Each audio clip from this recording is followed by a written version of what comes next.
Vivien Leigh is remembered as one of the greatest stars of the 20th century. Born in colonial India and raised in England, she grew into a figure of international fascination. Her most famous role as Scarlett O'Hara in Gone with the Wind brought her everlasting fame. Yet behind the glamour was a woman who battled fragile health and turbulent emotions. Her story is both triumphant and tragic, a portrait of brilliance shadowed by personal struggles. Vivien Leigh was born Vivien Mary Hartley on November 5, 1913. Her birthplace was Darjeeling, Bengal Presidency, British India.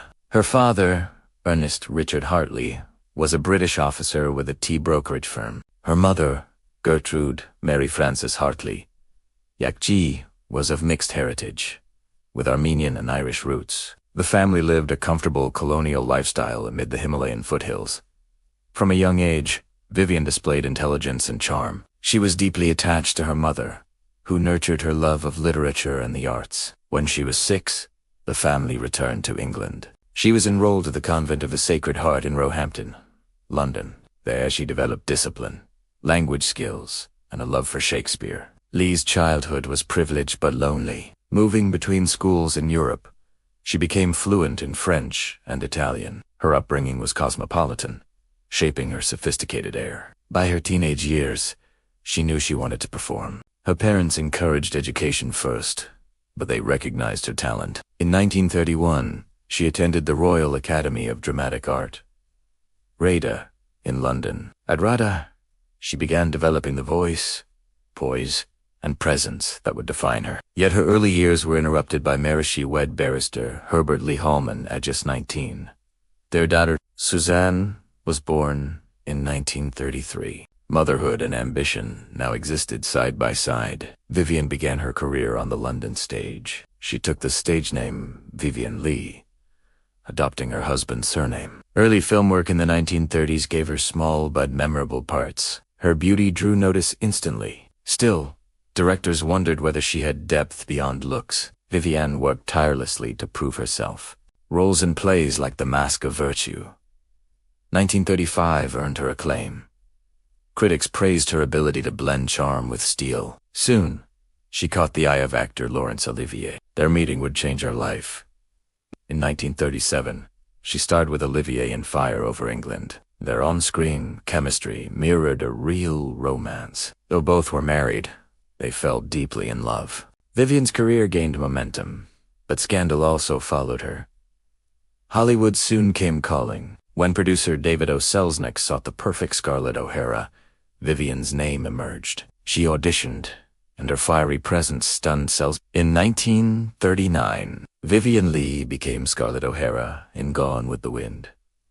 The role transformed her into an international star overnight. The film grossed record-breaking sums and won her the Academy Award. Leigh later took on challenging roles in Britain and Hollywood. Her portrayal of Blanche Dubois in A Streetcar, named Desire 1951, revealed her emotional depth. For that, she won a second Academy Award. Between stage and screen, she mastered Shakespeare, comedy, and tragedy alike. Her beauty never eclipsed her artistry. 21 Days, 1940. Role: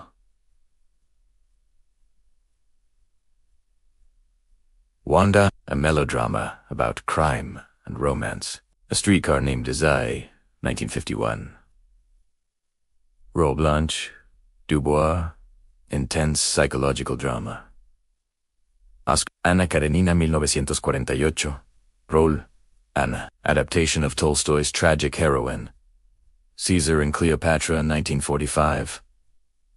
Role: Cleopatra, a lavish Shakespearean adaptation. Dark Journey, 1937.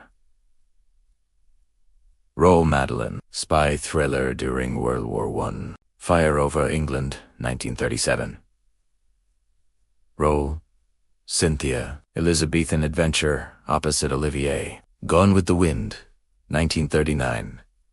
Role: Scarlett O'Hara, Civil War epic, her career-defining part. Look Up and Laugh, 1935. Minor role, early appearance. Ship of Fools, 1965. Role: Mary Treadwell. Her final screen performance, Sidewalks of London, 1938. Role, Libby. Story of a street entertainer. Storm in a Teacup, 1937. Role, Victoria Gow. Romantic comedy, The Hamilton Woman, 1941.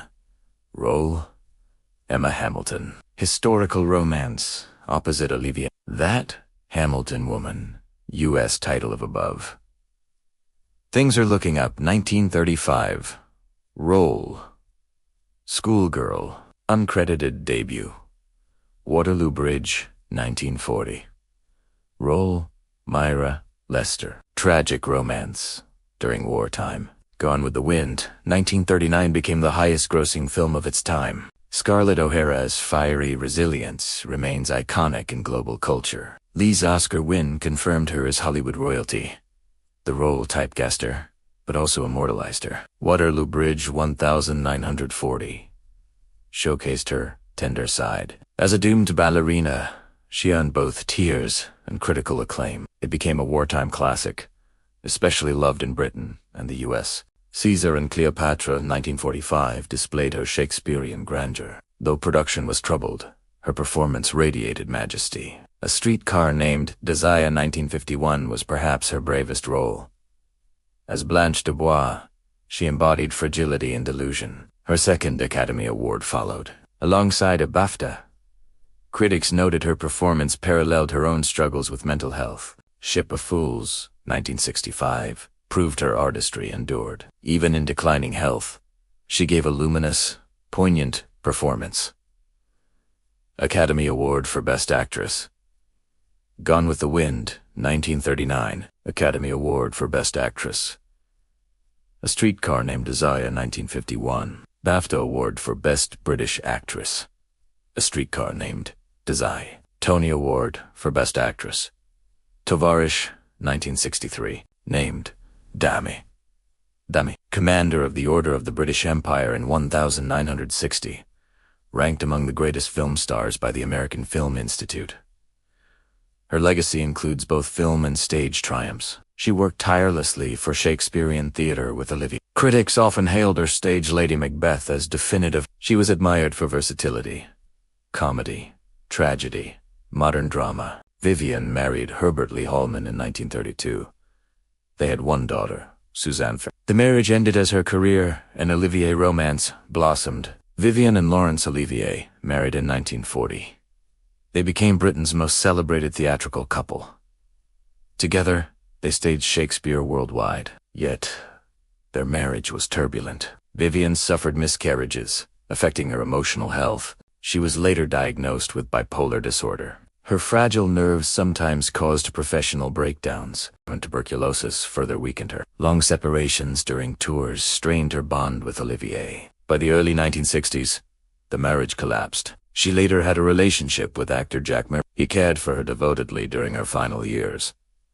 Vivien enjoyed reading, painting, and travel. She loved animals, especially cats. Friends described her as witty, generous, and enchanting, but they also saw her vulnerability beneath the glamour. Her illnesses were often hidden from the public. Vivien Leigh remains an enduring icon of classic cinema. In Canada, audiences embraced her films during wartime morale boosts. In the United States, Scarlett O'Hara became part of cultural identity. In the United Kingdom, she symbolized British theatrical excellence. Her performances bridged Hollywood spectacle with Shakespearean discipline. She demonstrated that beauty could coexist with serious artistry. Younger actors cite her courage in confronting mental illness. Film historians rank her among the greatest actresses of all time. Her image continues to adorn posters, books, and retrospectives. The BFI and AFI both honor her in their lists of screen legends. Beyond awards, her influence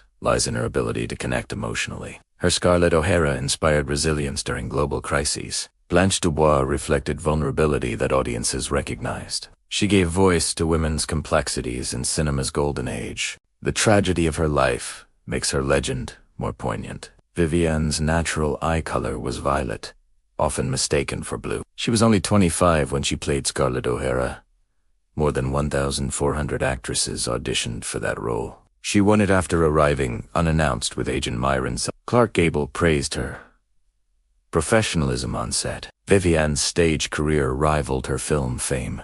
Her Lady Macbeth, opposite Olivier, was groundbreaking. She toured internationally, including to Canada and Australia. She disliked Hollywood's artificiality, preferring theater. Yet Hollywood immortalized her image. She was named one of Empire magazine's greatest movie stars. She influenced fashion. Her Gone with the Wind gowns became style icons. She battled stigma around mental illness with quiet dignity. She worked even during tuberculosis relapses. Her discipline earned admiration from colleagues. Vivien died in London on July 8, 1967, aged only 53. Tuberculosis caused her sudden passing. Tributes poured in from around the world. Theaters dimmed their lights in her memory. Laurence Olivier, though divorced from her, gave the eulogy. She was cremated, and her ashes were scattered on her Sussex estate. Decades later, her legacy continues to inspire. Retrospectives, biographies, and documentaries keep her memory alive. She is remembered not just for beauty, but for courage. Vivien Leigh remains, in every sense, a dazzling star.